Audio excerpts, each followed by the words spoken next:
The model millionaire, Oscar Wilde. Unless one is wealthy, there is no use in being a charming fellow. Romance is the privilege of the rich, not the profession of the unemployed. The poor should be practical and prosaic. It is better to have a permanent income than to be fascinating. These are the great truths of modern life, which Hughie Erskine never realized. Poor Hughie, intellectually, we must admit he was not of much importance. He never said a brilliant or even an ill natured thing in his life. But then he was wonderfully good looking, with his crisp brown hair, his clear cut profile, and his grey eyes. He was as popular with men as he was with women, and he had every accomplishment except that of making money. His father had bequeathed him his cavalry sword and a history of the Peninsular War in 15 volumes. Hughie hung the first over his looking glass, put the second on a shelf between the Rough's Guide and Bailey's magazine, and lived on 200 a year that an old aunt allowed him. He had tried everything. He had gone on the stock exchange for 6 months. But what was a butterfly to do among bulls and bears? He had been a tea merchant for a little longer, but had soon tired of Pekoe and Shasham. Then he had tried selling dry sherry. That did not answer. The sherry was a little too dry. Ultimately, he became nothing, a delightful, ineffectual young man with a perfect profile and no profession. To make matters worse, he was in love. The girl he loved was Laura Merton, the daughter of a retired colonel, who had lost his temper and his digestion in India and had never found either of them again. Laura adorned him, and he was ready to kiss her shoestrings. They were the handsome couple in London, and had not a penny piece between them. The colonel was very fond of Hughie, but would not hear of any engagement. Come to me, my boy, when you have got 10,000 pounds of your own, and we will see about it, he used to say, and Hughie looked very glum on those days, and had to go to Laura for consolation. One morning, as he was on his way to Holland Park, where the Mertons lived, he dropped in to see a great friend of his, Alan Trevor. Trevor was a painter. Indeed, few people escape that nowadays. But he was also an artist, and artists are rather rare. Personally, he was a strange, rough fellow with a freckled face and a red ragged beard. However, when he took up the brush, he was a real master, and his pictures were eagerly sought after. He had been very much attracted by Hughie at first, it must be acknowledged, entirely on account of his personal charm. The only people a painter should know, he used to say, are people who are wit and beautiful, people who are an artistic pleasure to look at and an intellectual repose to talk to. Men who are dandies and women who are darlings rule the world. At least they should do so. However, after he got to know Hughie better, he liked him quite as much for his bright, buoyant spirits and his generous, reckless nature, and had given him the permanent entry to his studio. When Hughie came in, he found Trevor putting the finishing touches to a wonderful life-size picture of a beggar man. The beggar himself was standing on a raised platform in a corner of the studio. He was a wizened old man, with a face like wrinkled parchment and a most piteous expression. Over his shoulders was flung a coarse brown cloak, all tears and tatters.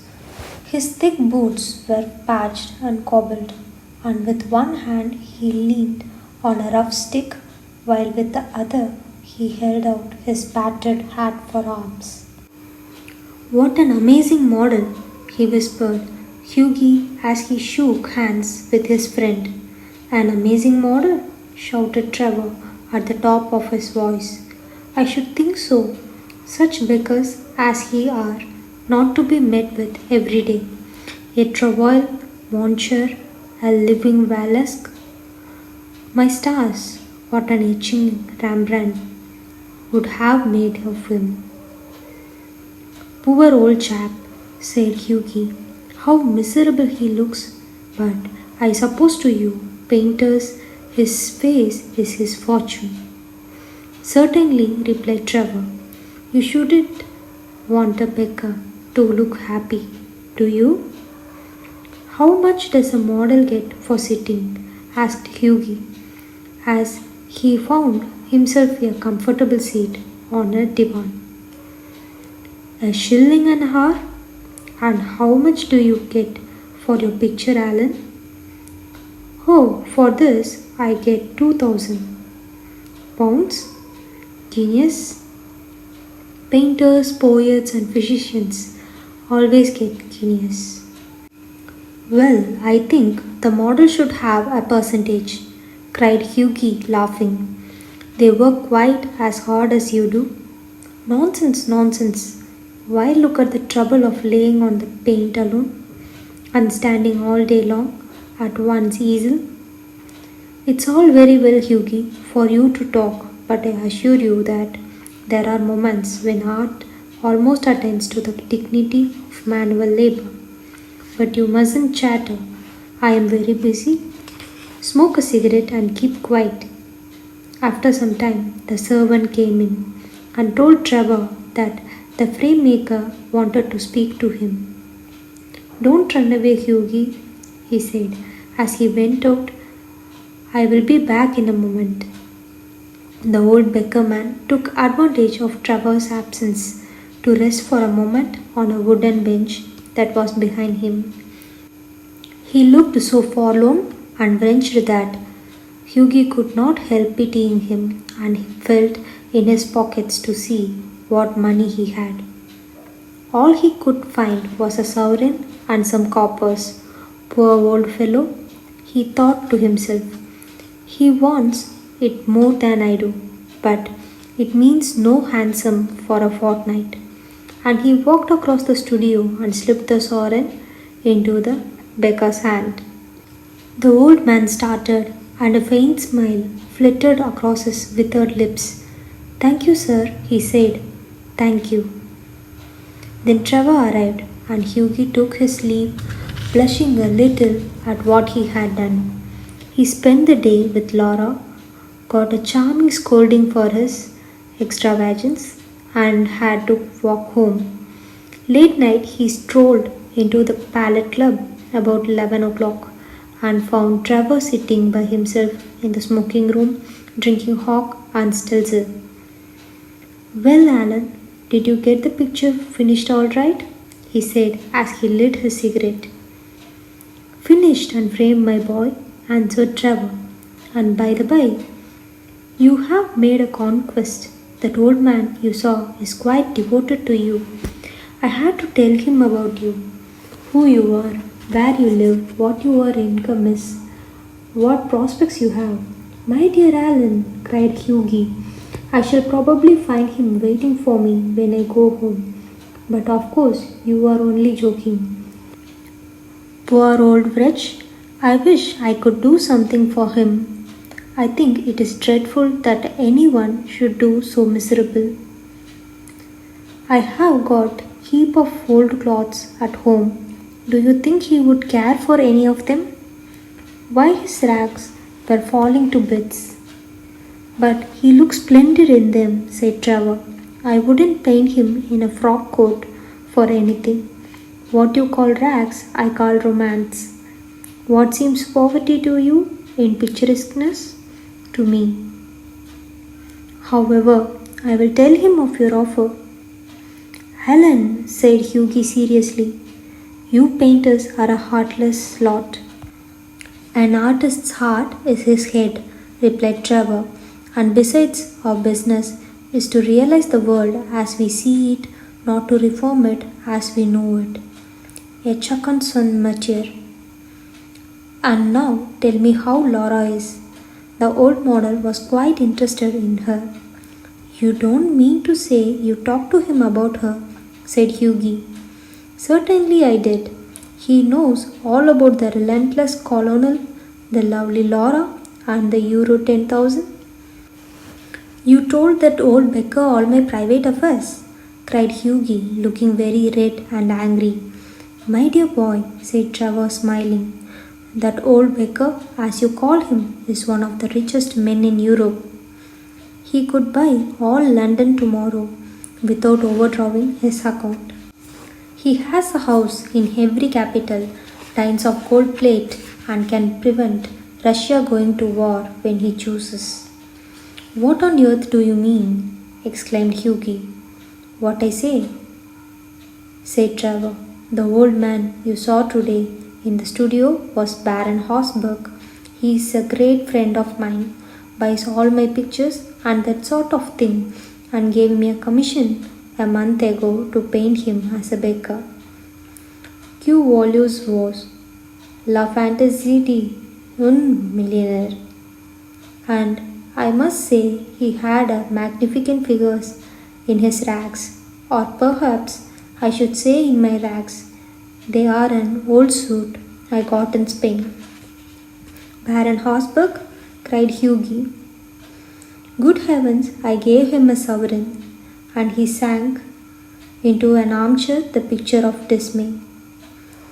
Gave him a sovereign? Shouted Trevor, and he burst into a roar of laughter.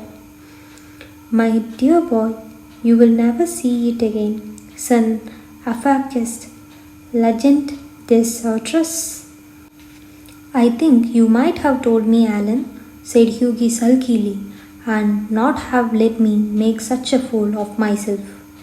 Well, to begin with, Hughie, said Trevor, it never entered my mind that you went about distributing arms in that reckless way. I can understand you're kissing a pretty model, but you're giving a sovereign to an ugly one? By Jove, no. Besides, the fact is that I really was not at home today to anyone. And when you came in, I didn't know whether Horsburgh would like his name mentioned. You know, he was not in full dress. What a duffer he must think me, said Hughie. Not at all.